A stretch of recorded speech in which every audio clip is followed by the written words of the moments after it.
इसमें अपन ने पहली लाइबिलिटी कर ली थी, principles liability for the acts of the agent done with in his authority, for the acts of the agent when done outside the authority या exceeds authority. उसमें भी जब सेपरेबल है ऑथराइज पार्ट अनऑथराइज पार्ट से, और जब non separable है authorise part unauthorized part से, तब क्या होगा।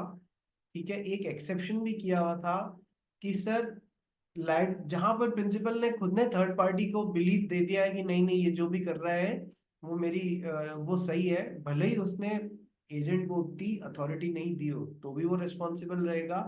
देन यदि आपने एजेंट को नोटिस दिया है तो वो प्रिंसिपल को नोटिस में लाई है, बात इसी के बरोबर होता है। और लास्ट पार्ट इसका अपने को करना था, principal is liable for agents fraud misrepresentation और torts। सर एजेंट ने एजेंसी के बिजनेस से रिलेटेड थर्ड पार्टी के साथ में यदि कोई फ्रॉड कर लिया है, मिसरिप्रेजेंटेशन कर लिया है, या टॉट टॉट मतलब सिविल रॉन्ग कर दिया है, तो उसके लिए क्या प्रिंसिपल की लाइबिलिटी होगी या कितनी होगी, आइए समझते हैं। पहला पॉइंट पढ़ भाई दक्ष Agarwal. Yes, sir. If an agent commits a fraud, misrepresentation, tort during his agency while acting within the scope of his actual or apparent authority, the principal is liable for the same as if principal has done the same, as agent is representing principal. Sir agency business के दौरान इसने जो भी fraud या misrepresentation किया है या taught किया है, टॉट मतलब सिविल रॉन्ग, कुछ भी गलत बात कर दी है थर्ड पार्टी के साथ में, क्या उसके लिए प्रिंसिपल लायबल रहेगा? सर बिल्कुल रहेगा। ठीक है, क्योंकि he is representing this person. ठीक है, चलिए second point. The principal is liable even if fraud, etc., is committed exclusively for the benefit of the agent and is against the interest of principal. Sir इससे फर्क नहीं पड़ता कि agent ने agency business के दौरान खुद के फायदे के लिए वो फ्रॉड खेल लिया है, खुद के फायदे के लिए वो फ्रॉड खेल लिया है, सर तो भी प्रिंसिपल लायबल रहेगा। ठीक है, इट डजेंट मैटर कि सर प्रिंसिपल ने खुद के फायदे के लिए वो फ्रॉड खेल लिया है। ठीक है, it the principal is liable even if fraud etcetera, fraud misrepresentation tort is committing exclusively for the benefit of the agent and is against the interest of the principal। अब मुझे एक बात बताओ दक्ष अग्रवाल, टॉट का एक एग्जांपल दो मेरे को, टॉट क्या होता है? सर वो फेंसिंग वाला, अगर एक छत से दूसरे छत पे गए without the permission of the owner, तो हाँ, एक टाइप का tort, civil wrong. Civil wrong होता है, एक तरीके का टॉट होता है ये। ठीक है, फेंसिंग यानी कि मान लो ट्रेसपासिंग सर, आ गया ट्रेस वर्ड पासिंग, याद। यस, फेंसिंग को कूद के और किया है। ऋषि अग्रवाल, श्रुति, सुया करनावट, जब आप 4:30 का टाइम बोला गया है तो 4:30 बजे इतनी तैयारी के साथ आओ कि आप अपना वीडियोस ऑन कर सको। जश शाह प्रिशा, ठीक है, इतनी तैयारी के साथ आइए कि आप लोग कर सके। ठीक है, इस बात को ध्यान रखिएगा। तो सर मान लो कि हमारे मिदुष मोदी को, ये मिदुष मोदी का घर है, ये बीच में दक्ष अग्रवाल का घर है, और ये पास में मिदुष मोदी की गर्लफ्रेंड का घर है। ठीक है, अब सीधे सीधे रात को मिलने जाएगा सीधे रास्ते से तो जूते खाएगा। तो ये क्या करता है, ऊपर से दक्ष अग्रवाल की छत सबकी कनेक्टेड है, इधर से इधर जाता है इधर से इधर जाता है, यानी कि इसकी दक्ष अग्रवाल की प्रॉपर्टी पे कूद के जा रहा है, बिना इसकी परमिशन से एंटर कर रहा है, तो इसको बोलते हैं ट्रेसपास कर रहा है। ठीक है, it is a civil wrong. तो ऐसा सिविल रॉन्ग कोई एजेंट, कोई भी मतलब सिविल रॉन्ग एजेंट ने किया हो उसके लिए प्रिंसिपल लायबल रहेगा। सर ये कैसे, इसमें प्रिंसिपल एजेंट कैसे, तो आओ प्रिंसिपल एजेंट वाला देख लेते हैं।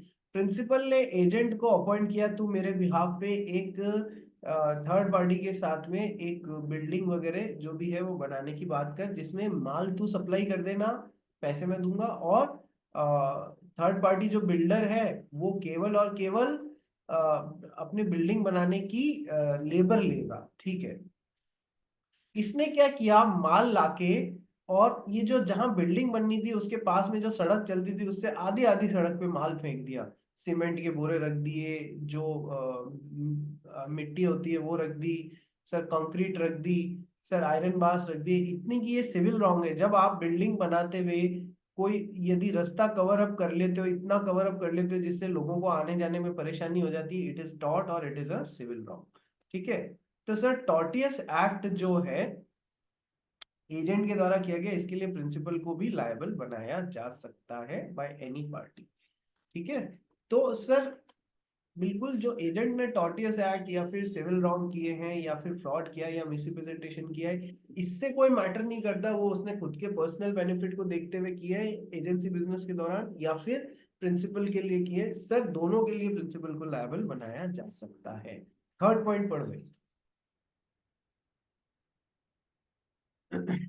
But but misrepresentation or frauds committed by the agent in matter which do not fall within the authority do not affect the principles. Sir principal ने एजेंट को बोला था जा मेरी कार 3 लाख रुपए में बेच के आ। ठीक है, तो इसको एक थर्ड पार्टी मिली, इसने कहा, एजेंट ने बोला मेरे पास में एक कार है और एक स्कूटर है जो मुझे दोनों बेचने हैं। ठीक है, कार वाला तो एजेंसी बिजनेस है, इसको करते हुए यदि एजेंट ने कोई फ्रॉड कर दिया है, ठीक है, कार में से चीजें निकाल दी और मतलब नकली स्पेयर पार्ट्स लगा दिए अंदर वगैरह वगैरह, जो भी कोई फ्रॉड वॉड कर दिया है, ठीक है, तो उसके लिए सर ये एजेंसी का बिजनेस के लिए हो रहा है, तो उसके लिए थर्ड पार्टी एजेंट प्रिंसिपल को भी लायबल बना सकती है, एजेंट को भी बना सकती है, प्रिंसिपल को भी बना सकती है, नो प्रॉब्लम। लेकिन सर एजेंट ने थर्ड पार्टी को बोला एक कार है जो 3 लाख में बेचनी है और एक स्कूटर है जो 50,000 में बेचना है।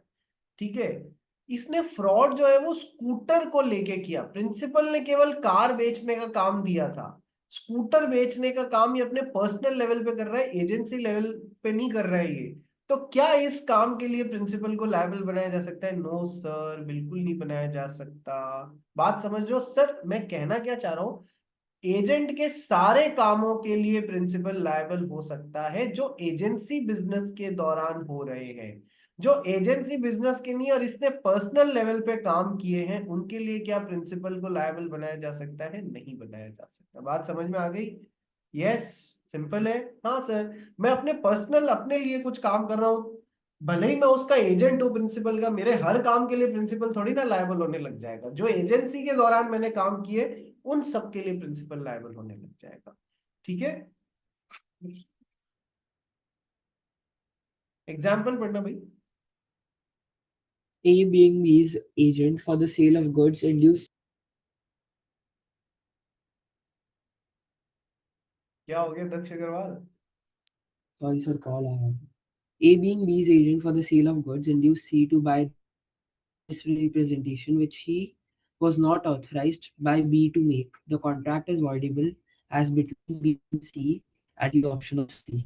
देखो, ये तो अपन ने पढ़ा हुआ ही है कि सर जब फ्रॉड और मिसरिप्रेजेंटेशन से कॉन्ट्रैक्ट बनता है तो वो कैसा कॉन्ट्रैक्ट होता है कि सर वॉइडेबल कॉन्ट्रैक्ट होता है। वॉइडेबल का मतलब जिस पार्टी के साथ में फ्रॉड हुआ है वो चाहे तो आगे कंटिन्यू करे, चाहे तो रिसिंड कर सकती है, ऑप्शन होता है। तो यदि प्रिंसिपल के बिहाफ पे एजेंट ने थर्ड पार्टी के साथ में कोई कॉन्ट्रैक्ट फ्रॉड या मिसरिप्रेजेंटेशन के थ्रू बनाया है, तो थर्ड पार्टी के ऑप्शन पे वो कॉन्ट्रैक्ट वॉइडेबल होगा, वो चाहे तो आगे बढ़े चाहे तो रिसिंड करे। सर एजेंसी के बिजनेस के दौरान मतलब उस ट्रांजैक्शन के दौरान एजेंट ने कोई फ्रॉड कमिट कर दिया है या मिसरिप्रेजेंटेशन, क्या थर्ड पार्टी प्रिंसिपल को उसके लिए लायबल बना सकती है? सर बिल्कुल लायबल बना सकती है। नटशेल में पूरी बात समझ में आ गई? नटशेल में यस सर, एजेंसी का बिजनेस भले ही ये एजेंट है लेकिन ये काम एजेंसी नहीं और कोई और चीज के लिए कर रहा है थर्ड पार्टी के साथ में, तो क्या थर्ड पार्टी उसके लिए प्रिंसिपल को लायबल बना सकती है? नहीं सर, बिल्कुल भी नहीं। ठीक है, चलिए अब अपन नेक्स्ट टॉपिक चालू करते हैं, पर्सनल रेस्पॉन्सिबिलिटी और liabilities of agent to third party. बहुत बढ़िया बढ़िया और अच्छा टॉपिक है, एग्जाम में आने लायक टॉपिक है, एग्जाम में आने लायक टॉपिक है। अपन तो बोलते हैं कि sir agent is just a connecting link between the principal and the third party. तो इस एजेंट के द्वारा किए गए सारे कामों के लिए थर्ड पार्टी किसको रेस्पॉन्सिबल बना सकती है? सर प्रिंसिपल को लायबल बना सकती है। लेकिन सर कई जगह पे एजेंट एजेंसी के कामों के लिए पर्सनली रिस्पॉन्सिबल होता है। एग्जाम का क्वेश्चन है, ध्यान रखना। एग्जाम का क्वेश्चन है, एजेंट पर्सनली लायबल होता है क्या एजेंसी के दौरान किए गए कामों के लिए? सर ये कुछ जगह ऐसी हैं जहां पर एजेंट पर्सनली रिस्पॉन्सिबल होता है। ठीक है, जनरल रूल क्या है कि sir agent is just a connecting link, तो ये थोड़ी ना रिस्पॉन्सिबल होगा, ये तो इसके बिहाफ पे काम। लेकिन कुछ जगह पे ये पर्सनली रिस्पॉन्सिबल हो जाता है। आइए पढ़ते हैं जनरल रूल। पढ़ भाई दक्ष Agarwal. Yes, sir. General rule agent cannot personally enforce nor be bound by contracts made by him on behalf of principal. Section 230. Exceptions in the following exception cases, the agent will be personally bound. देखो, First, foreign अरे एक minute एक minute, general rule क्या है? Agent cannot personally enforce. Sir भले ही principal agent third party contract बनाया इसने और इसने, लेकिन ये किसके बिहाफ पे बना रहा है कि सर प्रिंसिपल के बिहाफ पे बना रहा है। तो सर एक्चुअल में प्रिविटी ऑफ कॉन्ट्रैक्ट किस किस के बीच में हुआ कि सर प्रिंसिपल और थर्ड पार्टी के बीच में हुआ। तो जनरली तो ये इस कॉन्ट्रैक्ट को एनफोर्स भी नहीं कर सकता। हाँ, प्रिंसिपल ने इसको ऑथराइज किया कि तू मेरे बिहाफ पे जाके केस फाइट कर, तो फिर एक अलग बात है, नहीं तो नहीं। ठीक है, तो sir generally agent general rule is that agent cannot personally enforce nor be bound by contracts made by him on behalf of the principal। यानी कि थर्ड पार्टी एजेंट को बाइंड भी नहीं कर सकती कि नहीं नहीं तुमने मेरे साथ कॉन्ट्रैक्ट, अरे मैंने इसके बिहाफ पे किया था भाई इसलिए। तो ना ये एनफोर्स कर सकता है ना ये बाइंड होगा। बट कुछ जगह पे एजेंट की पर्सनल रिस्पॉन्सिबिलिटी हो जाती है। In the following exceptional cases agent will be personally bound और रिस्पॉन्सिबल। जज शाह कहां से पढ़ रहा है? सर किचन में था। क्यों? सर पानी पी रहा था। मेरे को लगा या तो भूख भूख लग गई है तेरे को तो खाता जा रहा है और पढ़ता जा रहा है, या फिर ओपन हाउस अटेंड भी कर लूंगा है और क्लास भी अटेंड कर लूंगा, ऐसे तो नहीं कर रहा सर है? अभी आपने यस्टरडे बोला था कि अगर करना है तो कर लो, तो अभी कर रहा हूँ सर। चलो very nice. That is called commitment and that is called understanding कि मैं एक प्रोफेशनल कोर्स में हूँ, तो मुझे अपना काफी कुछ जो जय शाह को पहले पहले मैं तुम सबको बताता हूँ हाउ ही हैज चेंज्ड। जब इसने इनिशियली ज्वाइन किया था ना, इसको 8:30 की क्लास के लिए वॉमिटिंग होती थी कि आज मेरे को यहाँ जाना है, आज मेरे को वहां जाना है, सर आपकी क्लास के कारण नहीं जा पा रहा हूँ। पर इसने अपने आप को चेंज किया, ये बात ध्यान रखना। ठीक है, तू अपनी तारीफ सुन के है ना फूल मत जाना ज्यादा। ठीक है, चलो आ जाओ। नहीं तो तेरा मेटाबॉलिज्म खराब हो जाएगा। आ जाओ। In the following exceptional cases the agent will be personally bound. सबसे पहला है फॉरेन प्रिंसिपल। एक बार देखो, ये 8 पॉइंट्स हैं, इनमें से मैंने डिस्कस वही किए जिनमें कुछ करने डिस्कशन करने लायक बातें हैं। ठीक है सर, कुछ ऐसा है यदि जज शाह ने एजेंसी स्वीकार करिए एक ऐसे प्रिंसिपल के लिए जो बैठा हुआ है यूनाइटेड स्टेट्स में या जो बैठा हुआ है ऑस्ट्रेलिया में, तो फॉरेन पार्टी या फॉरेन प्रिंसिपल के लिए ये इंडिया में किसी से कॉन्ट्रैक्ट बना रहा है उसके बिहाफ पे, तो sir in that case third party जो है वो इसको पर्सनली रेस्पॉन्सिबल बना सकती है। उसकी पहुंच यहां तक तो होगी नहीं, उसके साथ में एज एन एजेंट जिसने प्रिंसिपल को रिप्रेजेंट करते हुए कॉन्ट्रैक्ट बनाया है उसके लिए एजेंट भी पर्सनली बाउंड हो जाएगा या पर्सनली रिस्पॉन्सिबल हो जाएगा फॉर दैट कॉन्ट्रैक्ट। ये इसको पकड़ सकता है। तेरा फॉरेन प्रिंसिपल है, मैं उसको कहां से पकड़ूंगा? तू तेरी लाइबिलिटी बनाऊंगा? हाँ होगा, बिल्कुल होगा। तो नो डाउट आप एक फॉरेन प्रिंसिपल को रिप्रेजेंट कर रहे हैं as an agent in India किसी थर्ड पार्टी के सामने, और बहुत अच्छा पैसा मिल रहा है। कल को उसने कुछ धोखा कर दिया तुम्हारे साथ में, तो वो तुम्हारा गला, थर्ड पार्टी तुम्हारा गला पकड़ सकती है क्या? मान लो यूनाइटेड स्टेट्स से मिस्टर डोनाल्ड ट्रंप है। ठीक है, डोनाल्ड एक कोई दूसरा प्रेसिडेंट नहीं, मिस्टर डोनाल्ड ट्रंप करके एक दूसरे आदमी थे। उन्होंने जज शाह को एजेंट अपॉइंट किया कि ये माल है, मेरा मशीनरी है जो 1 घंटे में इतना क्लॉथ प्रोड्यूस कर देती है, तो इसका कस्टमर ढूंढ और बेच। इसने कस्टमर ढूंढ लिया, ठीक है। अब क्या हुआ, जब मशीन सप्लाई करने का टाइम आया, डोनाल्ड ट्रंप ने भेजा ही नहीं। तो अब ये तो एक तरीके का सर ऐसा काम हो गया, फ्रॉड टाइप हो गया, जिसके लिए थर्ड पार्टी एजेंट को रिस्पॉन्सिबल बना सकती है। इसलिए बहुत सोच समझ के फॉरेन प्रिंसिपल्स के एजेंट बनिएगा। क्या ये बात समझ में आ गई आप लोगों को? यस। चलिए सेकंड पॉइंट, हाँ दक्ष अग्रवाल बोलिए। फिर वो पहले वाले चैप्टर में फॉरेन प्रिंसिपल्स था कि फॉरेन डेलीगेट्स था? वो अलग चीज था जो अपन ने इंडियन कॉन्ट्रैक्ट एक्ट में पढ़ा ना, इसीलिए तो मैंने बोला ये प्रेसिडेंट वाला नहीं है भैया, ये प्रेसिडेंट वाला नहीं है, इसीलिए मैंने क्लैरिटी दी थी। उस वाले चैप्टर में अपन ने क्या पढ़ा था, वो था जनरल प्रिंसिपल्स ऑफ कॉन्ट्रैक्ट के चैप्टर कैपेसिटी टू कॉन्ट्रैक्ट में था। some persons are specifically disqualified by law to enter into a contract। तो फॉरेन एम्बेसडर्स या फॉरेन डेलीगेट्स जो है, या जो कि बाहर इंपॉर्टेंट पोजीशंस पे बैठे हुए हैं, ठीक है सर, उनके साथ में कॉन्ट्रैक्ट जरूर बना सकते हो, इंडियन कोई आदमी है तो। लेकिन सर कल को इन पे केस करना पड़ गया ना, तो या तो खुद इनकी परमिशन लगेगी या सेंट्रल गवर्नमेंट की परमिशन लगेगी, उसके बिना आप इन पे केस नहीं कर सकते। वो पॉइंट वो था, उसको इधर से कंफ्यूज मत कर, ठीक है। Okay sir. यहाँ तो हम एक नॉर्मल फॉरेनर की बात कर रहे हैं, नॉर्मल फॉरेनर का इंडिया में एजेंट आप बने हो और थर्ड पार्टी इंडिया की जो है उसके साथ में कॉन्ट्रैक्ट बना रहे हो, तो सर अब वो जब सिचुएशन ऐसी है तो इसकी बजाय वो तुमको भी पकड़ सकता है, और तुम मना नहीं कर सकते हो कि मैं तो एजेंट हूं, मैं कैसे रेस्पॉन्सिबल। सर तुम होगे, in case of foreign principal agent can be held responsible. Second point, if the principles are foreign sovereigns, जो अभी मैंने आपको फॉरेन सॉवरेन्स जो बाहर की इंपॉर्टेंट अपनी कंट्री को रिप्रेजेंट कर रहे हैं, जो अपनी कंट्री को रिप्रेजेंट कर रहे हैं इंडिया में, आप उनके बेसिस पे एजेंट, उनके लिए एजेंट बने हो, फॉरेन सॉवरेन्स। मान लो यूएसए का इंडिया में कोई एम्बेसडर है,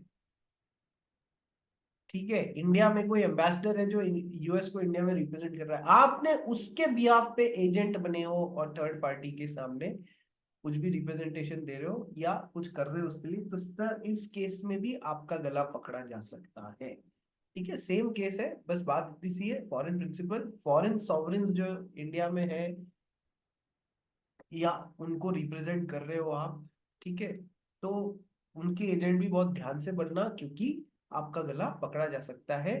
personally bound by, you can be personally bound by such contracts, भले ही आपने एजेंट की कैपेसिटी में बनाए हैं। पॉइंट नंबर 3, अननेम्ड और अनडिस्क्लोज्ड प्रिंसिपल। सर कई बार ऐसा होता है ना, एजेंट बताता ही नहीं है थर्ड पार्टी को कि मैं तो एजेंट के तौर पे हूं, भले ही पीछे किसी और के लिए काम कर रहा हो, वो बताता ही नहीं है थर्ड पार्टी को कि मैं तो एजेंट के लिए, एजेंट को, थर्ड पार्टी को तो यही लगता है कि यही है, अपने बिहाफ पे ही कर रहा है, तो फिर वो एजेंट का गला पकड़ सकते हैं? नहीं सर बिल्कुल पकड़ेंगे, उनको थोड़ी पता है पर्दे के पीछे कुछ और चल रहा है, नहीं उनको ना पता है, ठीक है।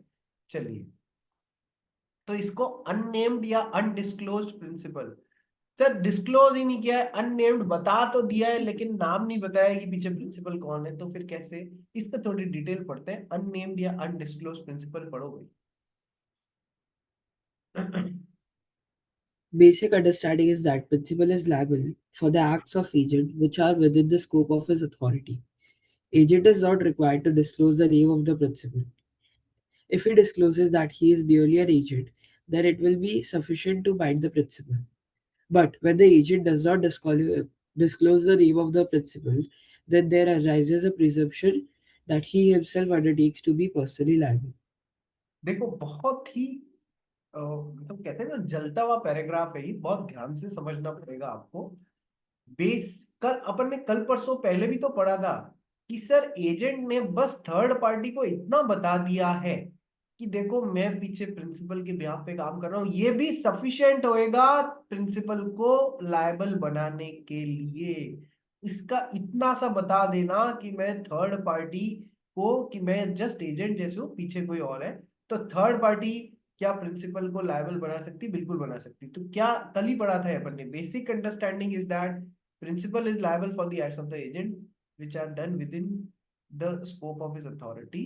Agent is not required to disclose the name of the principal. If he merely discloses that he is an agent, then it will be sufficient to bind the principal. यहां तक तो अपन ने कल भी पढ़ा था। तो क्या थर्ड पार्टी प्रिंसिपल को रेस्पॉन्सिबल बना पाएगी? हाँ। लेकिन सर कई बार दिक्कत ये आ जाती है कि जब थर्ड पार्टी को पता ही नहीं है कि प्रिंसिपल कौन है पीछे, इसने बता भी दिया कि पीछे कोई और है भैया, मैं असली जनानी हूं, लेकिन उसका नाम न खोला, अननेम्ड नाम न खोला, तो अब ये किसका गला पकड़ सकता है जब इसका पता ही नहीं है इंडिया में कहाँ है, चेन्नई में है, मुंबई में है, कोलकाता में है, असम में है, राजस्थान में है, जोधपुर में है, जयपुर में है, ठीक है, मध्य प्रदेश में है, केरला में है, पता ही नहीं है। तो जब ये तो फिर ये किसको रेस्पॉन्सिबल बना सकता है? फिर एजेंट को बना सकता है। हमने दो एंगल से ये बातें पढ़ी है। क्या दो एंगल से? देखो रे, एजेंट ने बता दिया कि I am just an agent, I am working on behalf of someone, और किसी कारण से इसको पता पड़ जाता है कि एक्चुअल में प्रिंसिपल कौन है। क्या principal will be responsible? Sir 100%। लेकिन सर किसी कारण से एजेंट ने बता तो दिया पीछे कोई और है, लेकिन उसका नाम ही डिस्क्लोज नहीं किया, तो फिर अब ये पकड़ेगा कैसे? वो रेस्पॉन्सिबल होगा, लेकिन ये इस पे केस कैसे करेगा, है ना? But when the agent does not disclose the name of the principal, then एक प्रिजम्पशन पहले से हम ये अज्यूम करके चलते हैं that agent himself undertakes to be personally liable, क्योंकि फिर अब इसके सामने तो यही है, इसी को ठोकेगा ये, ठीक है, कल को कुछ भी दिक्कत हो जाए। रेस्पॉन्सिबल होगा क्या? हाँ सर, बट सर जब पता ही नहीं है कौन है तो केस तो इसी पे लगेगा। प्रिजम्पशन मानते हैं यदि तू नाम डिस्क्लोज नहीं कर रहा है तो तू खुद पर्सनली रेस्पॉन्सिबल होने के लिए तैयार है। और दूसरा कि सर ये बता ही नहीं रहा है, ये तो हो गया अननेम्ड वाला केस। अब होता है अनडिस्क्लोज्ड प्रिंसिपल। सर इसने डिस्क्लोज ही नहीं किया, पीछे ऐसा सीन चल रहा है, ये रिप्रेजेंट कर रहा है जैसे खुद डील कर रहा है, तब तो ये इसी को पकड़ेगा ना। दोनों ही केसेस में एजेंट के ऊपर भी केस ठोका जा सकता है। Point number 4, non existent principal या इनकम्पिटेंट प्रिंसिपल। सर ये ऐसा बोलता है, देखो एक example, principal, agent, third party. Agent बोल रहा है थर्ड पार्टी को मैं किसी और के बिहाफ पे काम कर रहा हूं, पर ऐसा कुछ नहीं है, ये बस इसको बुद्धू बना के काम करना चाह रहा है। तो एजेंट ये बोलता है पीछे एक प्रिंसिपल है मैं उसके लिए पर है कोई नहीं, कोई नहीं, खुद ही करना चाह रहा है, ठीक है। तो फिर ऐसे केस में ये एजेंट का गला पकड़ सकता है if it is non existing principal, ठीक है, बात समझ गए? या फिर एजेंट ने थर्ड पार्टी को बताया I am working on behalf of, I am working on behalf of what should I से, कोलकाता कार्स प्राइवेट लिमिटेड, जबकि ऐसी कोई कंपनी थी ही नहीं, नॉन एग्जिस्टिंग प्रिंसिपल। तो फिर ये किसका गला पकड़ेगा? इसका पर्सनली रेस्पॉन्सिबल बना सकता है। तो सर नॉन एग्जिस्टिंग प्रिंसिपल या तो झूठा बोल दिया कोई है, या फिर जो बोला वो कोई एग्जिस्ट करता ही नहीं था, यानी कि तो फिर एजेंट पर्सनली रेस्पॉन्सिबल। और इनकम्पिटेंट प्रिंसिपल, सर ये तो हम पहले भी पढ़ चुके हैं, यदि एजेंट जो है ये किसी माइनर के बेसिस पे, प्रिंसिपल इज अ माइनर और a person of unsound mind, ठीक है, तो सर ये मेजर आदमी ये बिल्कुल सही है। सर यदि आप ऐसे आदमी का एजेंट बनना स्वीकार करते हो, ऐसे आदमी का एजेंट बनना स्वीकार करते हो जो प्रिंसिपल इनमें से कोई है, तो सर आपने बेवकूफी कर दी है, आपको रेस्पॉन्सिबल बनाया जा सकता है, ठीक है। जज शाह को बड़ी खुशी हो रही है कि अभी मैं 18 साल से कम का हूँ, किसी ऐसे आदमी को पकड़ूंगा जो 18 साल से ज्यादा हो, मेरे को रिप्रेजेंट करने के लिए, मेरा एजेंट बनने के लिए उसको बिल्कुल पटाऊंगा, थर्ड पार्टी के साथ में कांड कराऊंगा और उसके लिए वही रेस्पॉन्सिबल होगा, मजे मैं ले लूंगा।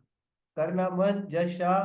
कारण है कि जब वो आदमी जूते मारने पे आएगा ना, वो तेरे पिछवाड़े पे ही पड़ेंगे, ठीक है। वो लॉ के कोर्स में नहीं होता है, वो लॉ के बाहर होता है।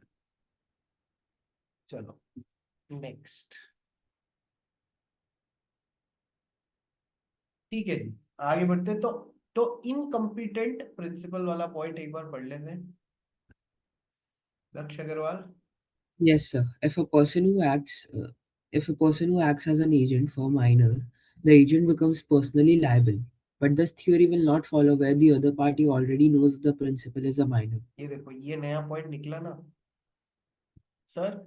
यदि माइनर के साथ में इधर अनसाउंड माइंड भी लिख लेना यार, ठीक है।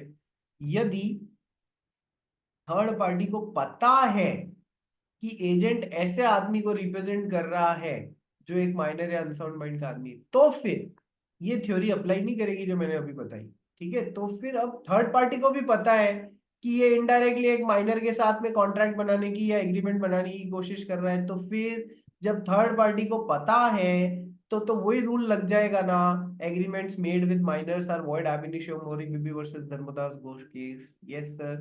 तो फिर जब पता है तो फिर एजेंट की कोई पर्सनली रिस्पॉन्सिबिलिटी नहीं है। हाँ, थर्ड पार्टी को पता नहीं है कि पीछे बैठा हुआ आदमी माइनर है या अनसाउंड माइंड का है और एजेंट जो है वो बिल्कुल कॉम्पिटेंट है, तो फिर थर्ड पार्टी फिर अब इसके ऊपर तो केस कर नहीं सकती, इसी के ऊपर केस करेगी। दक्ष अग्रवाल बोलिए। सर, अगर जो पार्टी है उनको ये तो पता है, ये नहीं पता कि वो माइनर है कि नहीं, बट वो श्योर नहीं है कि वो मेजर है कि माइनर है, तो उस केस में क्या होगा सर? जब श्योर नहीं है मतलब हमने इस बारे में सोचा ही नहीं है, सोचा ही नहीं है तो it is as good as हमको पता ही नहीं है, तो हम एजेंट का गला पकड़ेंगे।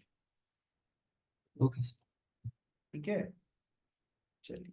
ये अजीब अजीब क्वेश्चन कहाँ से लाता है तू? नहीं सर, अगर क्वेश्चन में अगर ये एलिमेंट दे दिया कि they were not sure about the age of minor और एज ऐसा ऑफ द पार्टी ऐसा नहीं प्रिंसिपल, तो ऐसा फिर नहीं पढ़ा है तूने आज दिन तक क्वेश्चन? सर पढ़ा नहीं सर, एक्सपेक्टेड कुछ भी आ सकता है हाँ, सर, कुछ भी क्या आ पता। सकता है। The level of papers these days has become absolutely, जिसमें बोल सकते हैं कई बार बैलेंस्ड पेपर आता है, कई बार हार्ड पेपर आता है। ऐसा है, बिल्कुल मैं मानता हूँ। पहले से लेवल हार्ड कर दिए 2024 के बाद से, जब से रिवाइज्ड कोर्स अप्लाई हुआ है। इसमें डरने की कोई बात नहीं है, उल्टा ये अच्छी बात है। समझो, पहले हर कोई आना काना आके पास हो जाता था, फाउंडेशन में तो पास हो जाता था, फिर उसको उल्टियां आती थी इंटर में और फाइनल में। फिर जब वो 25 साल का हो जाता था तब वो गिव अप कर जाता था और कहता था अब मुझसे नहीं हो रहा है, मैंने बहुत बार दे दिया है। पर अब फिर वो ऐसी जगह पे आके फंस जाता था कि वो जिंदगी में मतलब एजुकेशनल साइड में और क्या ही कर लेगा, गाड़ी निकल चुकी है, ठीक है। जबकि आपका फिल्ट्रेशन प्रोसेस जो है फाउंडेशन में ही इतना स्ट्रांग हो गया कि अंदर जिसमें घुसने का करने का मादा है वही इसको पास कर पा रहा है।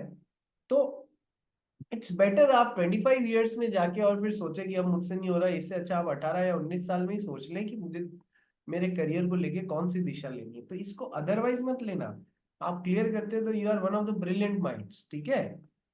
चलिए,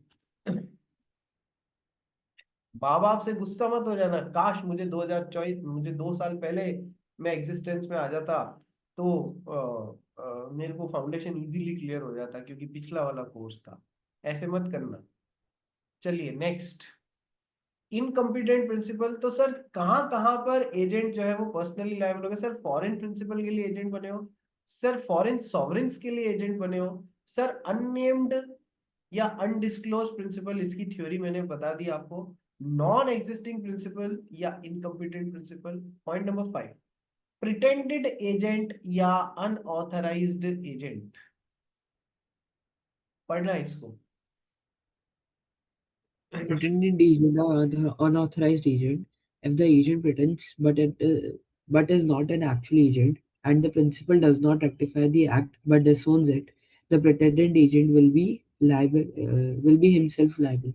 सर इस आदमी ने, इसको कोई प्रिंसिपल ने कोई एजेंट वेजेंट कुछ अपॉइंट नहीं किया था, खुद ने थर्ड पार्टी के सामने रिप्रेजेंट कर दिया मैं तो इसका एजेंट हूं।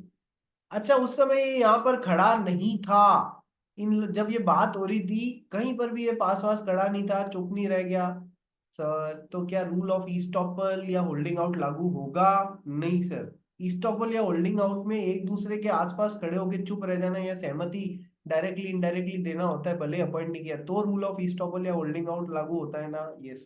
ये पास में कहीं नहीं था, इसने खुद को इसका एजेंट जैसे रिप्रेजेंट करके डील ठोक दी। तो सर अब ये इसका तो गला पकड़ नहीं पाएगा, इसने ये बाद में थर्ड पार्टी आया, देखो ये एजेंट रिप्रेजेंट कर रहा था और मैंने उसके साथ ये डील करी है। मैंने कहा भाई मैंने कोई एजेंट वेजेंट अपॉइंट नहीं किया है, ना मैं उधर था, ना मैं तो आपसे सुन रहा हूँ कि मैंने उसको एजेंट अपॉइंट किया। ठीक है, तो सर प्रिंसिपल ने डिसोन कर दिया इस बात को, हाँ हाँ वो मेरा एजेंट थोड़ी है यार ना, आपको पहले ही पूछ लेना चाहिए था मेरे से। ठीक है, तो अब थर्ड पार्टी किसका गला पकड़ेगी? कि सर एजेंट का ही तो पकड़ेगी, जिसने खुद को एजेंट जैसे रिप्रेजेंट किया है, प्रिटेंडेड एजेंट या अनऑथराइज, हमने ऑथराइज किया ही नहीं। हाँ इसने एजेंट जैसे थर्ड पार्टी के सामने खुद को रिप्रेजेंट किया होता, और ये जिसका एजेंट बोल रहा है वो पास में ही खड़ा हुआ सब सुन रहा है और वापस कुछ बोल नहीं रहा है, तो यहाँ पर रूल ऑफ ईस्टॉपल या होल्डिंग आउट ऐसे ऐसे लागू हो जाएंगे ना भाई। ठीक है, तब तो ये रेस्पॉन्सिबल रहेगा ही रहेगा, सॉरी, तब तो प्रिंसिपल रेस्पॉन्सिबल रहेगा ही रहेगा। हाँ, यहाँ पर रूल ऑफ ईस्टॉपल का केस ही नहीं है, क्योंकि सर ये तो दूर खड़ा था, इनको तो बाद में पता पड़ा, इसने डिसोन कर दिया इसके काम को। ठीक है, तो फिर एजेंट जो प्रिटेंडेड एजेंट है, अनऑथराइज्ड एजेंट है, वो पर्सनली रेस्पॉन्सिबल होएगा। Point number 6, when agent exceeds authority, ये तो हमने थोड़ा थोड़ा पढ़ भी लिया था, पढ़ना भाई इसको। When agent exceeds authority, when the agent exceeds its authority, misleads the third person in believing that he has the agent he has the requisite authority in doing the act, then the agent can be made liable personally for the breach of authority. देखो अब ये थोड़ा सा out of the topic बात हो गई है, सच बात बोलूं तो हम पढ़ क्या रहे हैं, क्या एजेंट जो है थर्ड पार्टी के लिए पर्सनली रिस्पॉन्सिबल बनाए जा सकते हैं क्या? क्या एजेंट थर्ड पार्टी के लिए पर्सनली रिस्पॉन्सिबल बनाए जा सकते हैं क्या? पॉइंट क्या है यहाँ पर, देखो एजेंट को बोला था कि थर्ड पार्टी को मेरी कार 3 लाख रुपए में बेच के आना, 3 लाख से कम में मत बेचना। ठीक है, पर एजेंट ने क्या किया, थर्ड पार्टी को कार 2.5 लाख में ही बेच दी। सर क्या इस ट्रांजैक्शन से प्रिंसिपल बाइंड होगा? थर्ड पार्टी ने गुड फेथ में काम किया है, उसको पता नहीं पीछे ऐसे ऐसे इंस्ट्रक्शंस है। ठीक है, क्या इस काम से प्रिंसिपल, इस कॉन्ट्रैक्ट से प्रिंसिपल बाइंड होगा? 100% होगा, वो गाड़ी वापस नहीं मांग सकता। ठीक है, लेकिन एजेंट ने ये जो 50,000 रुपए का नुकसान पहुंचाए, प्रिंसिपल इसको लायबल बना सकता है इस 50,000 रुपए के नुकसान के लिए। ठीक है सर, तो सर एक्चुअल में प्रिंसिपल, एजेंट जो है वो प्रिंसिपल के लिए रेस्पॉन्सिबल रहेगा, ये बात ध्यान रखना। थर्ड पार्टी का इसमें एंगल नहीं था, ये पॉइंट इधर आ गया है कि सर एजेंट कहाँ कहाँ पर पर्सनली रेस्पॉन्सिबल की, सर जहां पर एजेंट ने अपनी अथॉरिटी एक्सीड कर दी है, ठीक है, और थर्ड पार्टी के साथ में कॉन्ट्रैक्ट बना लिया है, तो सर एक्चुअल में थर्ड पार्टी तो प्रिंसिपल को ही का ही गला पकड़ेगी। इसका गला कौन पकड़ सकता है? Sir principal. ये एक पॉइंट थोड़ा सा अलग से आ गया है कि जब एजेंट ने अपनी अथॉरिटी एक्सीड करी है, misleads the third person in believing that as the agent he has requisite authority in doing the act, then the agent can be made liable personally for the breach of authority। ठीक है, चलिए इसके angle से देखो, principal ने agent को authority दी थी car 3 lakh में बेच से कम में मत बेचना, पर कार बेचने की अथॉरिटी मिसलीड कर दिया थर्ड पार्टी को कि नहीं नहीं मैं, मेरे को बेचने की अथॉरिटी कितने में वो नहीं बताया। सर एक्चुअल में इसका गला कौन पकड़ेगा? सर प्रिंसिपल ही पकड़ेगा, ये थोड़ा सा ध्यान रखना। नेक्स्ट, तो sir when the agent exceeds authority, 7th, contract expressly providing for agent being personally liable. Sir किसी एग्रीमेंट में थर्ड पार्टी ने या प्रिंसिपल ने एजेंट के साथ में या एजेंट के साथ में जो थर्ड पार्टी कॉन्ट्रैक्ट साइन कर रही है उसमें किसी में भी ऐसा लिखा हुआ है कि जो भी काम हो रहा है उसके लिए तू भी पर्सनली लायबल रहेगा, और बाकायदा इसने एग्री किया है। तो फिर एजेंट उन सारे कामों के लिए पर्सनली लायबल रहेगा। फिर ये फंडे नहीं लगेंगे मैंने तो प्रिंसिपल के बिहाफ पे किया था वगैरह वगैरह, ठीक है। जहां पर आपने कॉन्ट्रैक्ट साइन करने में गलती कर दी है, कभी किसी के एजेंट बनोगे ना तो मेरे को याद करोगे, यदि इन पॉइंटों का ध्यान, काम लेने की बात आ गई तो, ठीक है। कभी इनका ध्यान करना कि सर जहां पर कॉन्ट्रैक्ट में एक्सप्रेसली थर्ड पार्टी ने लिख दिया आप फाइट करना, भाई मैं तो उसके बिहाफ पे कर रहा हूँ, मेरे को क्यों पर्सनली रेस्पॉन्सिबल बना रहा है तू।